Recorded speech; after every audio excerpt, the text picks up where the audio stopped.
Hello everyone, कैसे हैं आप सब। मैं प्रीति मल्होत्रा फिर से आप सभी का स्वागत करती हूँ। हर एक का जो भी मेरे पॉडकास्ट को पसंद करते हैं, थैंक यू सो मच। तो फ्रेंड्स, आज जो टॉपिक मैंने डिसाइड किया है जिसके बारे में मैं बात करूँ वो है भाई बेला। जी हाँ, मैं भाई बेला जी के बारे में बात करूँगी। ये एक गुरसिख थे, तो बहुत ही इनोसेंट और बहुत ही अच्छे। तो आप जब पूरी कहानी मेरी सुनेंगे तो आपको पता चलेगा कि जो मासूमियत होती है, जो इनोसेंस होती है, उसी से हम गॉड को अचीव कर सकते हैं। तो ये जो वाक़या है वो 10वें गुरु साहिब जी का है, मतलब कि गुरु गोबिंद सिंह साहिब जी का है। तो मैं स्टार्ट कर रही हूँ, बड़े ध्यान से सुनिएगा। एक जाट था, उसका नाम था बेला। ठीक है, वो एक गुरसिख थे, उनका नाम था बेला। वो आए कि जी मैं सेवा करना चाहता हूँ। तो मतलब गुरु गोबिंद सिंह जी के टाइम पे वो आए कि मैं सेवा करना चाहता हूँ, यहाँ अनंतपुर में रहना चाहता हूँ।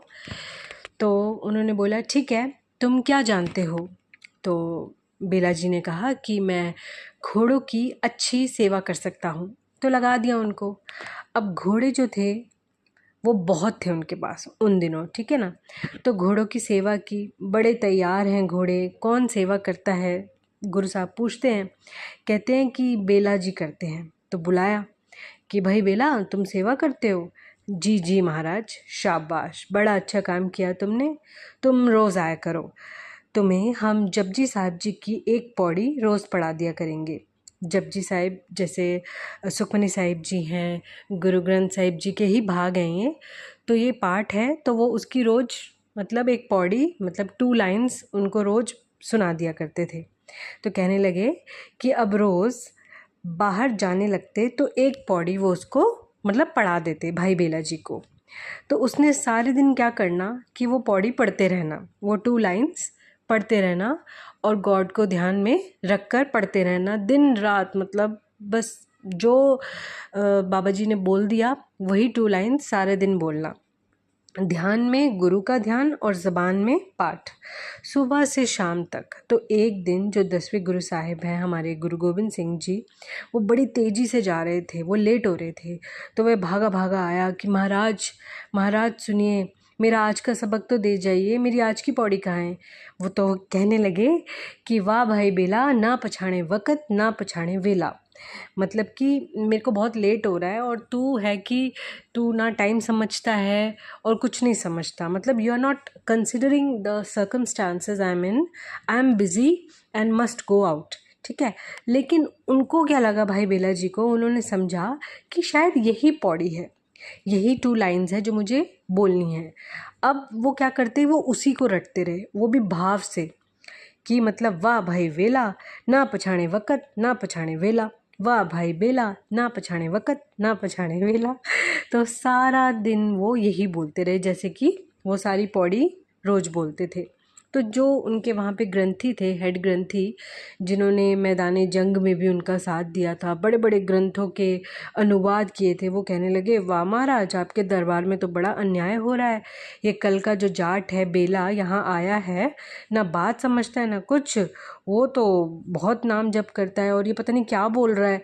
हम तेरे साथ लड़ाइयों में भी रहे, हमने अपनी जानें कुर्बान की, मुसीबतें उठाईं, ग्रंथों के ग्रंथ उल्टे कर डाले, हमारी समाधि तो नहीं लगी। ये भाव का सवाल है। देखिए, जब तक हम अमल नहीं करते तो काम नहीं बनता है ना, इम्प्लीमेंट नहीं करेंगे तो कैसे चलेगा।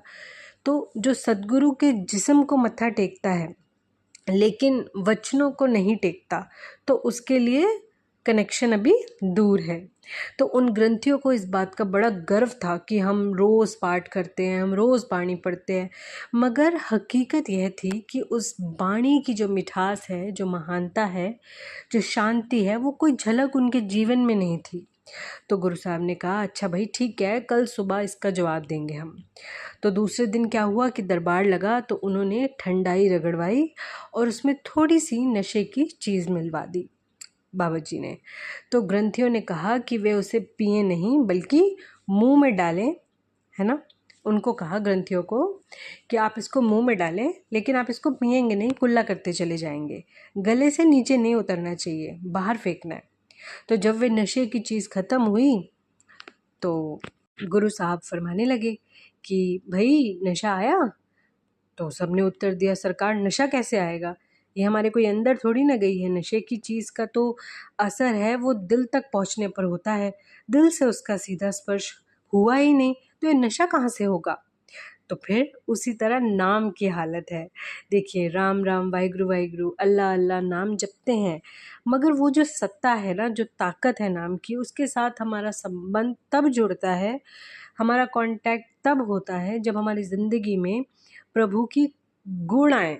और वो कैसे आते हैं? जब हम नाम जप करते हैं। अब इस स्टोरी में तो जो भाई बेला जी थे, उनको ये तक नहीं पता था कि जो वो बोल रहे हैं वो करेक्ट है या नहीं।